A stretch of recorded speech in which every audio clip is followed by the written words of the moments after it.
tough in these races because, I mean, at a certain point, it may feel out of your control to have more even paces, especially when the pace varied as much as it did in that race. You know, Simmons can look back and say, why did I not have a faster lap in, let's say, the 10th lap? But if the rest of the lead pack wasn't there, maybe there wasn't reason for her to follow. So it just could be tough to get those top times, and you know, just kind of variant based on the rest of the field.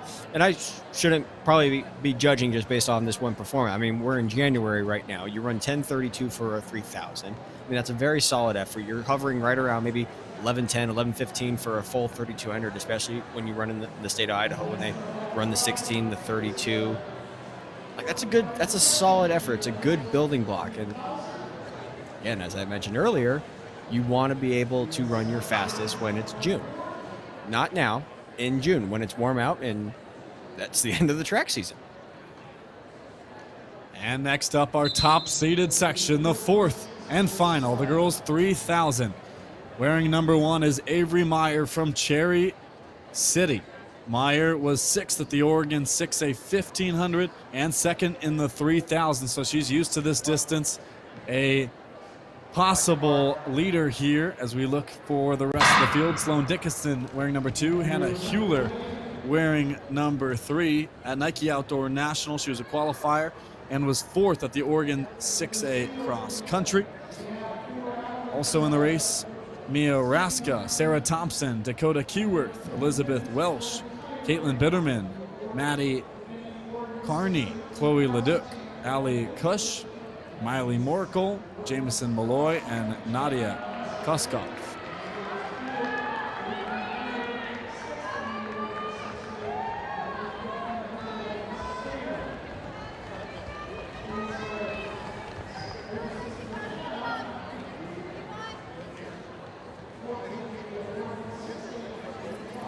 So out early is Hannah Hewler, 36 seconds through 200 meters. She's a senior from the Pace Project and has run 10:10 in this event. So actually, Hannah Heiler, the twin sister of, the twin sister of Chloe Heiler, who we expected Chloe Heiler to potentially be in this race, although it looks like she is a late scratch, and hopefully we catch her in the mile invitational section tomorrow. But you know, Hannah Heiler had a great fall season, a much improved fall season this last in the Oregon cross country season. Qualified for Nike Cross Regionals Northwest. I believe had a top 15 outing. Took obviously the top 5 individuals to qualify for NXN, which her sister was one of those individuals. Which, funny enough, her sister actually won NXR Northwest and then went on to be an All-American at Nike Cross Nationals. But this is a young lady that really talented. As you said, Nike Outdoor Nationals qualifier is now having kind of a breakout year, and you expect that to keep on going throughout this entire indoor and outdoor season. Setting the pace quick here, 39 seconds through 600. Slowed a little bit off that first 200. Naturally, all these athletes going out a bit quick, but settling into their paces that they will be at for the next 12 laps. And really strung out here.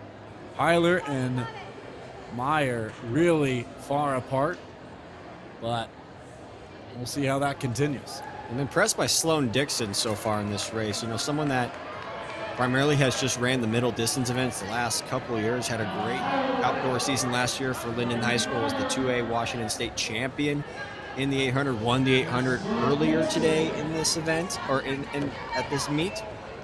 And her ability to, you know, go from, I mean, I know it was a long time ago. It feels like forever ago since when those 800s went on. But I mean, this is out of her comfort zone. She hasn't ran a ton of, you know, longer stuff in the track. I know I believe she's a cross country runner too, but I mean, this is something new for her. So I'm curious to, you know, kind of see how she responds from that 800. I know it wasn't necessarily her fastest 800 that she's ran. I know she's ran 2:12 in the event, but Hannah Heiler looks like she's having fun though.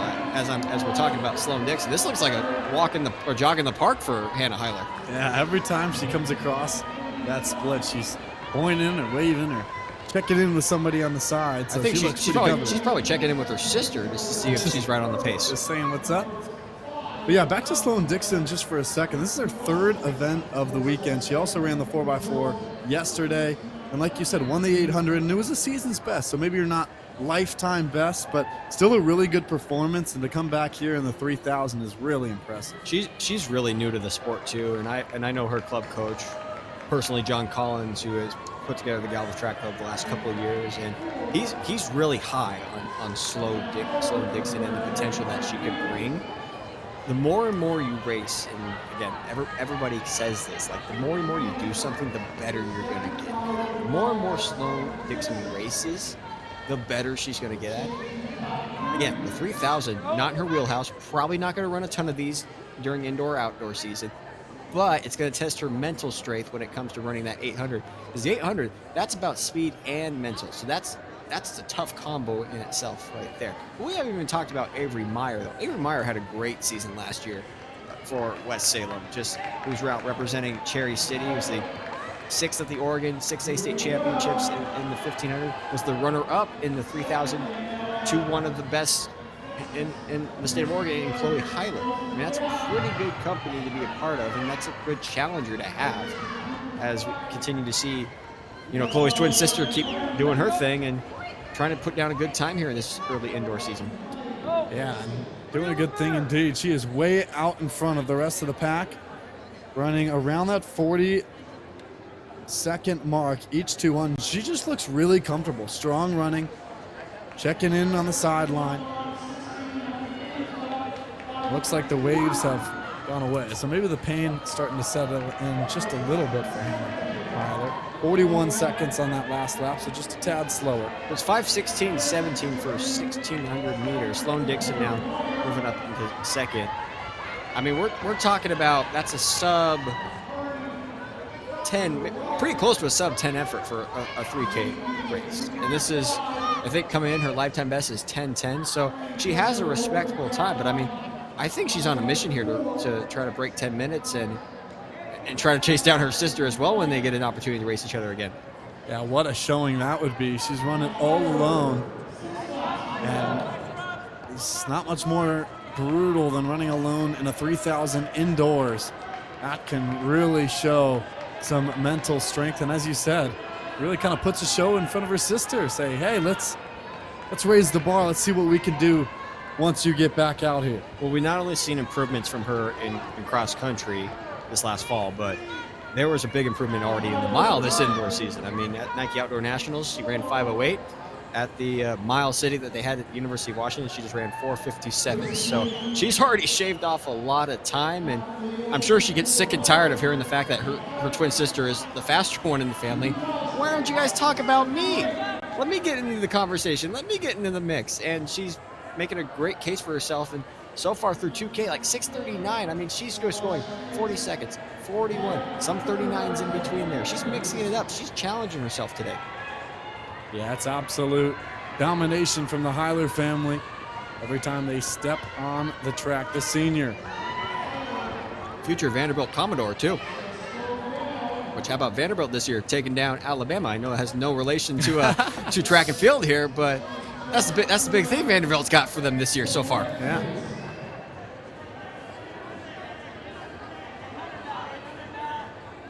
So she is just come across the 2,200 mark in 7:21, still at a 41-second lap pace. If you've never run a 3,000 before, it is unbelievably difficult to pace yourself alone indoors every single lap, and they're just on the dot every single time. The last 4 laps have been around that 41-second mark, and the rest of the field is slowing. So that huge lead you see right now is just growing by the lap. But this is good for, and I think there are opportunities where, someone like a Hannah Heiler who's a twin sister who's also fast as well, like they probably train together at practice. But this is a good opportunity for her to test her own limits. And let's just say the sake of argument, Chloe went to a different school and Hannah was the only one at her school. Like, this is great practice. Right. This is great practice. And eventually when she goes off to Vanderbilt here in the next year or so, she will have more competition with her. But at the same time, like, this is good practice for her to learn how to, kind of races solo. In the battle for second, Sloan Dixon is 7 seconds ahead of the rest of the field, 42 seconds a lap with 3 to go. Then it's Ella Koch and Maddie Carney and Avery Meyer in 5th. We got 400 meters to go for Hannah Heiler. She just went through 8:44.97. So it's going to take about, it'd be really close to run a sub 10. It would take a 75-second last lap, which I don't know if that's in her wheelhouse tonight, but she's starting to pick up the pace here. She sees the other competitors. She's using that as motivation to try to run them down here and try to close in here really fast these last 400 meters. Coming around the bend and coming up on 1 lap to go for Heiler. The senior has put on a show, showing everyone how it's done. Into the bell lap. 9:24 at the bell. A 39-second lap. Wow, she's speeding up. Their fastest lap so far, as you said, 9:24 with a lap to go. Would need to run 36 seconds, which is right there in the mix. If she's able to go to the arms and drive those legs, there's no question in my mind she could be right around that 10-minute barrier. Pushing as hard as she can. Less than 100 meters to go now. Hannah Heiler all by herself, catching the rest of the crew right around that 10-minute mark. He is going to be just over, but what an impressive performance. Hannah Heiler.